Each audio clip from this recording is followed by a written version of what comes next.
Alright, so here we've got a cargo trailer.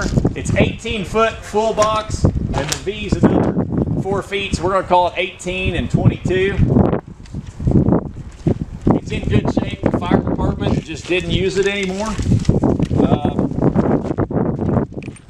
You can see inside they had it set up for emergencies. And they had a lot of stuff there, and they built stuff inside. Looks to me like the roof and things are in good shape. It's vented in 2 places. I believe it'll have a fold-down back ramp. We probably can't fold down where it's at, can we? It does have a step in the side door. It's not beat up. It looks like it's got a light on it, so if you put a battery in it, I bet that might work. But you undo those 2 sides and it folds down. It's set, and we got it set where we set it where we can't really get to it.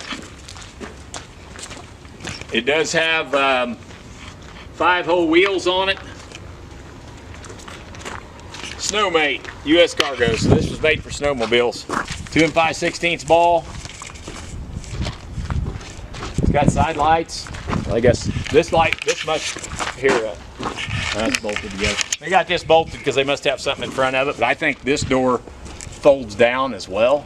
So it's got, you can load it from, you can get in it 3 different ways. Access door, front door, back door.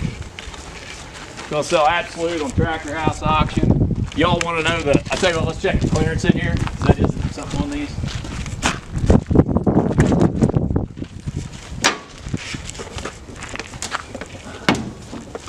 I can't quite stand up, so it's a little shorter. So the top of the ceiling's like 69 inches. Okay. It does have tie downs in here.